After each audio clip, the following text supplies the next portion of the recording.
I wasn't really sure how to start this review. In the last year, I had beaten both Silent Hill 1 and the original Silent Hill 2, and they became some of my favorite horror games of all time. Even though I don't personally like the tank controls, I did love the story, the atmosphere, and the overall psychological focus, especially when it came to the original Silent Hill 2. The character work, the music, all of it just made for a really fun and disturbing experience that I'm really glad that I finally got around to. But when it came to the remake of 2, I really didn't feel any way about it necessarily until I had beaten Silent Hill 2 a few weeks ago, and then I saw the launch trailer and some of the early opinions about it, and as my time with the original came to a close, I got more and more excited for this remake. Many of the skeptical and more negative fans who, I just want to say, had some very valid concerns early on, have since backed off and allowed others to enjoy this game, and some of them have even enjoyed this game themselves. But the other group of this fandom, whether they be YouTubers or just disgruntled gamers, have since allowed their toxicity to become necrotic and spread, and have just completely begun having tantrums aimed at anyone who's enjoying this game. And so I wasn't really sure how to start this video. I was planning on making a little skit making fun of them and how cringe these double and triple downs have been, just watching all these edgelords kind of unravel under all this.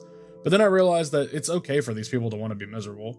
All I can do is share my point of view. So this will be the only time that I'm going to mention the toxic fans who are struggling right now with their Silent Hill 2 is my only personality trait syndrome, and the anti-woke grifters who call any video game with a person of color as a main character or a woman that they don't find attractive woke. I'll still talk a bit about the overall criticism and cynicism regarding the lead up to this game's release because I do think that that's important, and I think that there were valid points of concern from people who just wanted this game to be handled well. But I want to talk about the game, and so from this point on, I don't want to talk about people who weren't ever going to give this game a chance in the first place. Anyways, welcome back to the channel, Bloober Troops. I'm your host, Dylan, and welcome to Break the Backlog, the series where I share my thoughts, opinions, and personal stories about a particular game that I've been playing.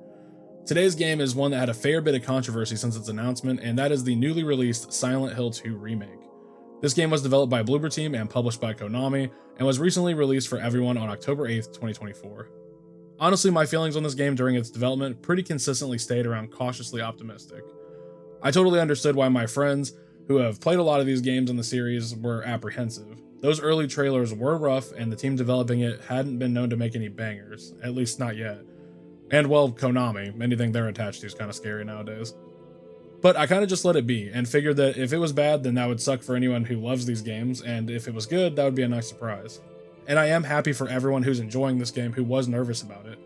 That has to be the best case of being proven wrong for most of these people who ultimately just want to see Silent Hill thrive.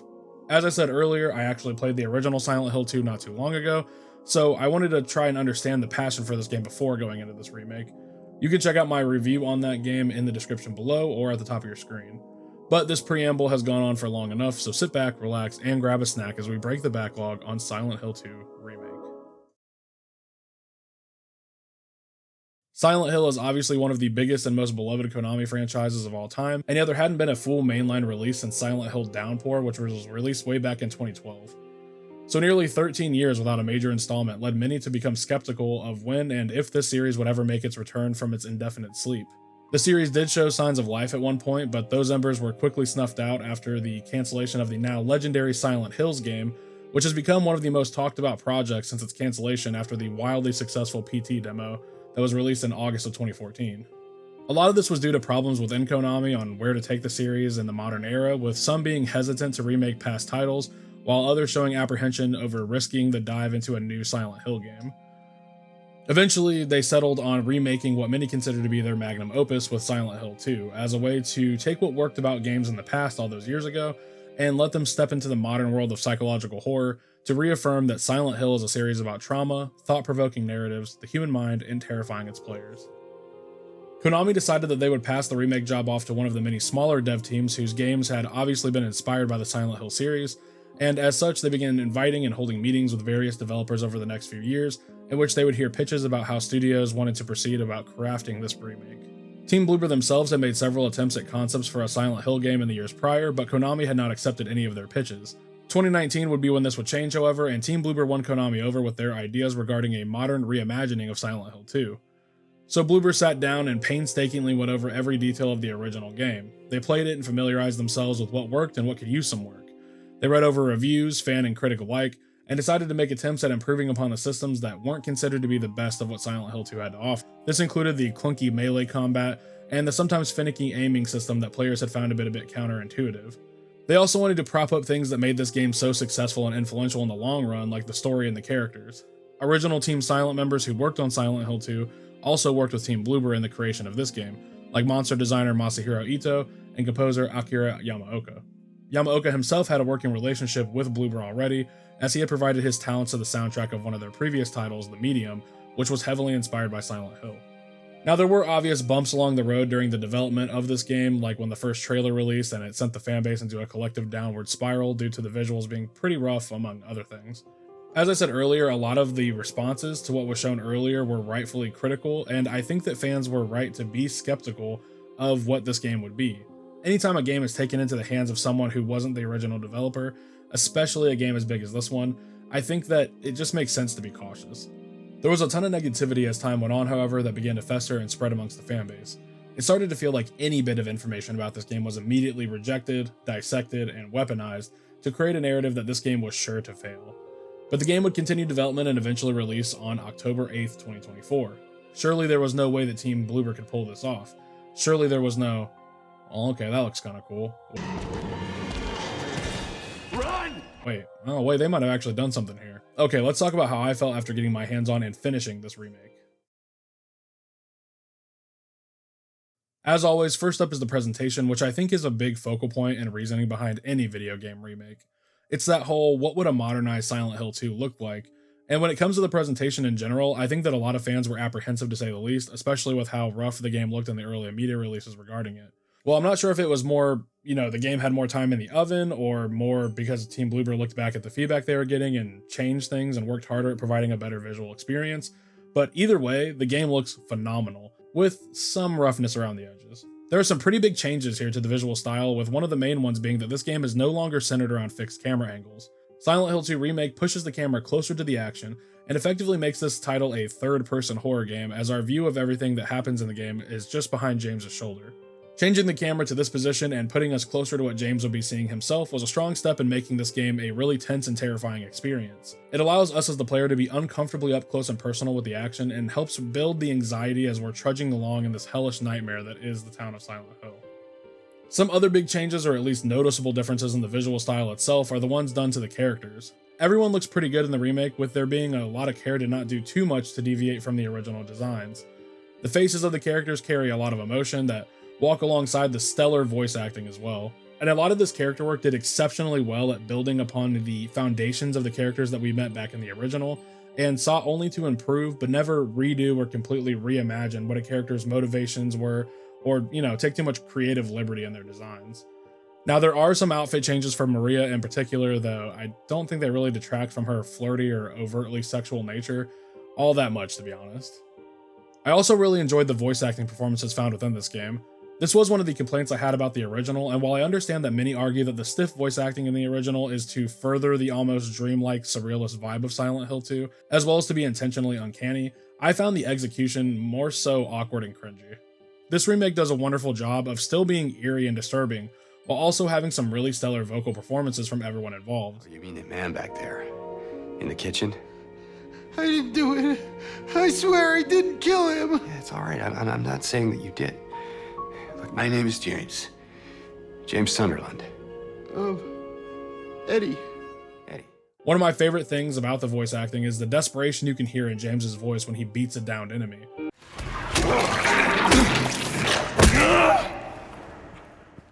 There's a sense of fear and urgency and raw human emotion in his grunts that sound and feel realistic for what an average Joe like James would probably be feeling in these circumstances where he's forced to fight the nightmarish creatures of Silent Hill. The cast handed in some really great performances that injected a ton of emotion into these characters. Laura comes off as a witty brat for much of the game as she antagonizes James. Maria's voice actress does a fantastic job of being a temptress that seems so keen to seduce James.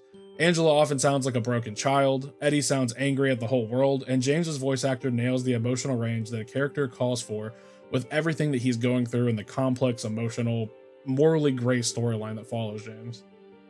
The soundtrack also has a few additions, mainly for ambiance between the more recognizable tracks, though these modern renditions of the legendary soundtrack do provide significant emotional value to the game, as well as building and injecting a level of fear that the original also did really well to stir up the intentional silence of this remake. One of the things in the original game that I absolutely loved was the way in which the game used its soundtrack and sound design to terrify players into a fight or flight state of mind, even when there was no danger present. This game also excels in that regard, though I will say more often than not, there is real danger behind the shifting of songs or the gurgles, screeches, and groaning that can be heard as James wanders through the town. The world itself obviously got a new coat of paint as well, and it does such a breathtaking job of modernizing the town of Silent Hill while still preserving the overall aesthetic set by the original release. The fog that James has to navigate through still retains the noticeable thickness and volume that I noted in my review of the first game, for instance. It manages to wrap and conceal the town with its blanket of isolation and really drives home the loneliness of the journey that we're on. It was also really cool to explore all of the areas featured in the original Silent Hill 2 because of just how faithful the team were in recreating these environments and their rendition of the world. What was also really awesome about Team Bloober's take on the town of Silent Hill was the amount of new locations that you can go inside of that were inaccessible in the original. And a lot of these new places are a lot of new puzzles that allow you to progress further in the town, though there are some optional ones that you could totally miss. There's also bits of lore and little mysteries you can kind of find that kind of flesh out what might be going on here. I found the variety of the various exteriors of buildings helped this place to feel like a place that actually existed. There's debris all over town, abandoned vehicles, and various documents that make the ghostly nature of this town all the more haunting. It really looks like a place that was just abandoned in an instant. The highlight of this game's world design, though, has to be the efforts to recreate the iconic locations that James has to conquer on his journey to find his wife. These dungeons, for lack of a better term, are just absolutely perfect when it came to cranking up the tension, atmosphere, and dread that these places instilled within me when pushing through them. When things are dark in Silent Hill 2 Remake, they are actually dark. There are portions of this game where the flashlight starts to go in and out, or when James might not even have access to his flashlight, and it is genuinely hard to see without it. The endless hallways of doors that don't open also exist in this remake, much like they do in all the other Silent Hill games, and due to the much closer viewpoint we have over everything going on, pushing on a door that doesn't open while the manifestations of James's insane mental state are trailing right behind you had me really panicking at some of the points of this game. And let's talk about those manifestations that chase you all throughout Silent Hill. The remake still features those same 4 basic enemies that you see throughout much of the title that serve as the most common encounters. These include, of course, the lying figures, mannequins, nurses, and the little cockroaches. There are a few other enemies here, but they're either not featured as heavily as those 4, or they're just straight up boss fights. The team did a really great job in faithfully recreating the enemies in this game while also pulling them into the modern world. Seeing the trails of blood that lying figures will smear on the ground as they crawl on their bellies, or the drops of blood that realistically pool from a wandering enemy on a trail beneath them, were really cool touches that once again display Bloober Team's attention to detail in this game. One of my very few criticisms, if you can even really call it that, about the original game when I reviewed it, was that I never really felt truly scared of the enemies I encountered in Silent Hill 2. As I said earlier, it was the audio design that was really one of the most scary things about the original Silent Hill 2, and while the visuals were disturbing, I wouldn't say that any of them gave me that dreadful anxiety of pushing open a door to a room just to see a room full of enemies. Now this game, on the other hand, does a really great job in both making the sounds of enemies screeching and hobbling throughout the hallways and the visuals of the nurses twitching and lying figures spewing their toxic goon juice everywhere pretty horrific. There are a few points in this game where you have to wait for doors to open while enemies flood into the room, and this was genuinely pretty nerve-wracking. There's also plenty of moments when the sneaky mannequins caught me off guard with this new mechanic they have of trying to camouflage themselves into tight spaces or up against walls to get the drop on James. We'll talk about that a little bit more in the gameplay, but they're really creepy when they just pop out of nowhere. We'll also talk about the remix mechanics of the boss fights in a little bit, but the designs of the bosses were faithful to the original concepts. Seeing all of the horrors of Silent Hill step into the modern day with a fresh coat of paint really made some of these encounters in this game nightmare fuel. Now, there were obviously also issues with the presentation that I had in this game. All of them do have to do with the visuals, though I will say that they didn't really have an effect on how much I enjoyed the game. While the visuals are usually stellar, there were a few times that I would get stuck on a window for a bit too long, or other times when textures just didn't look the best or they were kind of popping in. The most noticeable example of this I saw was a few times in which cloth sheets were kind of pulled off of objects that do look really rough as they kind of just drip off of the thing they're covering like water. There's also some stiffness and awkwardness when engaging in combat, which can look a little funny when the combat is otherwise pretty visceral and up close and personal. All of these things aside though, the team absolutely nailed the presentation here and managed to strike a brilliant balance between honoring the original and helping Silent Hill 2 Remake step into the modern era in terms of its visual style and sound design. This balancing of new concepts and honoring what has already been established is something that we'll see a lot more in this game too. Now, the gameplay loop of the remake is largely still the same as it was back in the original. Throughout his time in Silent Hill, James will be tasked with venturing into the fog, solving puzzles to progress, and facing some enemies that we've already established are pretty horrifying. The radio is still our best pal as it comes to warn us with its static when enemies are around, which I actually really liked in this game because it used the underutilized PS5 controller speaker, which I'm just a little dork for stuff like that, and I thought it was neat. There are some new and remixed puzzles in this remake that I thought were a welcome addition to fleshing out areas or providing new challenges to overcome for players familiar with the first game. The town is also much larger feeling and more realized, which I spoke about before, but yeah, many more of the buildings are traversable and there's just a lot more to kind of find out there if you're just venturing around and looking for little secrets. And while these changes are definitely noticeable and do a lot to differentiate this remake from its predecessor, it is in the combat that I think most would agree that this game feels much different to the original. Combat is a bigger focus here, with it being a bit more difficult to shake enemies that can now hunt James down even after he's entered another room. There's no loading screens to hide behind this time around, so if a nurse sees you in the hallway and you haul ass into a room, she's probably going to kick down that door and try and kill you. Enemies can even slip through the small openings that James has to slide through sideways, meaning that being seen by monsters in this game can be pretty stressful, as running away can be a little bit more than just getting to a door. The combat is simple enough, and it's based around melee weapons and firearms just like it was in the original game, but there is a new dodging mechanic for ducking around the damage that's thrown around by everything trying to kill you. This was another area of the remake that was met with early apprehension, though I will say that it works really well for this game. There are some stiff animations or even a bit of bugginess at times when swinging around the melee weapons, but overall the combat feels weighty and visceral. Firing the various guns in the game feels explosive, and the recoil means that lining up subsequent shots is more important than ever. I also felt like in a way, mechanics like how the recoil works were meant to highlight that James is just an average everyday guy, and his experience with firearms was likely not akin to the boys of the Resident Evil series. This came through really well, and using guns in the game did take a bit more thought than just aiming and ammo dumping on everything. There's also another big difference from the original on the normal difficulty, as you can no longer just kind of wail on enemies until they're dead.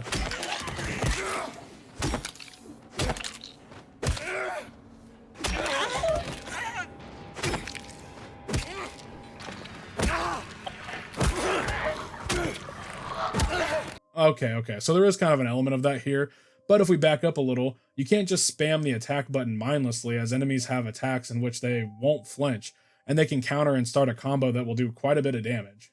I remember the first time a nurse caught my weapon and stabbed me. I was equal parts impressed and shocked. Another enemy that has kind of had an upgrade to the way that it was reimagined, and one that made me jump so many times throughout my playthrough, was the mannequins and their new camouflage-like mechanic, where they run off and try to blend in with the environment.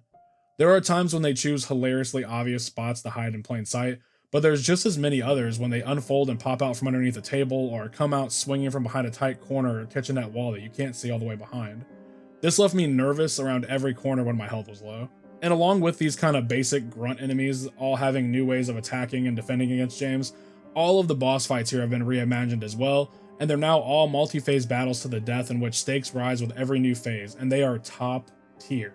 A lot of these boss reimaginings added so much to the encounters by way of mechanics and kind of fleshing out more about how these bosses work and what they're capable of.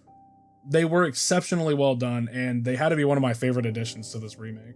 The last thing I wanted to talk about with the gameplay here is the new dungeon designs, which once again kind of walk that perfect line between reimagining and adding something new to the game, while also honoring what had already been done well.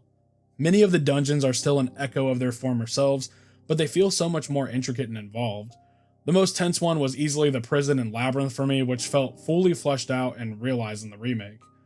This was a part of the original game that I felt like in my first playthrough not that long ago was just super fast. Like, I was surprised at how fast this part was over with. But here the horror and tension just oozed from the way that they were designed, and I really loved and hated this part so much from how scary I found them to be. So yeah, there isn't a ton to talk about outside of the new puzzles and combat systems. This game is pretty faithful with its rendition of the gameplay loop. You run around looking for somewhere you're supposed to be, you hit a wall of progress, usually in one of the labyrinth-like dungeons, you solve puzzles to continue moving on, you fight bosses and minions alike, rinse and repeat. Bloober Team's clear ideology of honoring the original and what it did well, and expanding on things that they felt like maybe they could do differently and in some ways even better, once again shines through here, and the game is all the better for it. It's fun, scary, and mentally engaging from a gameplay perspective, and I loved every hour that I put into this game. Now, this game's story is obviously massive, and it's pretty much the main reason to play this game, so I'm not going to talk too much about it or what it is. It's the most important reason to play Silent Hill 2, at least in my opinion.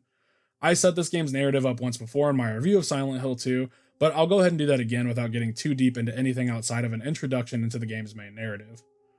Silent Hill 2 Remake's story closely follows its predecessor, and while it does have some deviations to the puzzles or the order of some things that you find in the world, the main plot is a very faithful recreation to the original. The story follows James Sunderland, a man who has arrived in the outskirts of Silent Hill to pursue the truth of a letter he received from his wife. In it, she tells James that she can see the town of Silent Hill when she dreams, and that one day he had promised to take her back there. This promise was something she reflected on in the letter, sadly mentioning that despite James's promises to return with her, he never had. The letter then ends with her telling James that she's waiting for him in Silent Hill now, in their special place. There is one big problem with this though. Mary's been dead for 3 years, and even James struggles with believing that she'll actually be at the end of all of this. As he delves into the mysterious town to uncover the truth of Mary's letter, James meets a few other people who have found themselves in the town for their own reasons. Angela is a teenage girl who James meets in the cemetery. She tells him to be wary of the town, and that Silent Hill is dangerous. When James shares that he's looking for someone important to him, Angela shares that she too is looking for someone, her mother. The second person James comes into contact with is Laura, a young girl who seems hell-bent on pranking and hindering James's progress at every turn. It's clear that she has a disdain for him, but why? Then we have Eddie, a man who dresses like a kid who struggles with his weight. He seems to be very defensive and is always quick to make excuses for circumstances he happens to find himself in. And finally, there's Maria, who James mistakenly thinks is his wife when he first meets her because of an uncanny resemblance he sees between the two. Throughout his journey, James will uncover all of the mysteries of these other people, himself, Mary, and the town of Silent Hill. The question is, how will he handle the truths he discovers? And that is pretty much all I'm going to talk about in regards to the story of the remake. It's very close to the original Silent Hill 2, and because of my recent first time playing through that game, there were so many cool moments and Easter eggs and just little nods that were represented here found in the original Silent Hill 2, as well as plenty of new and original ideas that never felt like they didn't belong. A lot of the nods to the original game come in the way of puzzles or just little things you'll find out in the world that may not have been included in this game's plot, but are still able to be found as an Easter egg within the town of Silent Hill. I finished this game in just 3 days with a completion time of around 16 hours, and I absolutely love the story of the remake. It was clear to me at the close of this game that Bloober Team was made up of fans of the original game who wanted to do their best to honor the work of those who came before them, while also setting out to create something entirely new in some aspects that really just connected with me on such a deep level. The morally gray narrative of the original Silent Hill 2 is still totally intact, but with enough inclusions and additions to confirm things that have been speculated about this game for years. Coming to some of these haunting revelations for me made this one of my favorite stories I've ever interacted with in a gaming space. I really did love the characters and the overall narrative, and I think that it's easy to see that this game was made by people who love Silent Hill 2 and who had a deep understanding of what made it so impactful and legendary. Silent Hill 2 was a remake that wasn't supposed to be well made. It had a developer known for putting out rough at worst to mid at best games that had yet to make a universally positive mark on the horror genre. The series itself has had a long and storied history of disappointing and bastardizing its fanbase with poor releases and cash grab attempts from a publisher that has for quite some time been more interested in money than appeasing its fanbase. Many people were understandably worried about how the two would handle remaking what is considered by some to be one of the greatest horror games of all time, and somehow they did it. Bloober Team displayed a deep understanding of what made the original special, as well as a love for the Silent Hill franchise that has inspired many of their other games. I found so much to love about this remake, and it went from being a game that I was interested in originally but probably wouldn't pick up right away, to a game that was just one of my favorite games that I've probably played this year. The combat really feels gritty and has a crunchy weight to it that just feels so grungy and awesome. The town is more explorable and really is so well represented as being isolated and hauntingly abandoned. The new boss fights kept things exciting and interesting, as did the remixed puzzles and dungeon designs that were way more fleshed out. The game looks, plays, and sounds absolutely beautiful, and I cannot recommend this one enough. It really is that good. There are some issues with its performance at times in terms of some bugs, but they never once hindered the absolute blast I was having while wandering through this town that called us once again. Thank you for watching, everyone. I really appreciate the support. And if you like this video, make sure to leave a like and maybe subscribe if you want to see more content in the future. Let me know what you thought about Silent Hill 2 Remake in the comments below, and until next time, take care of yourselves. Peace. Could Mary really be here? Is she really alive? Waiting for me?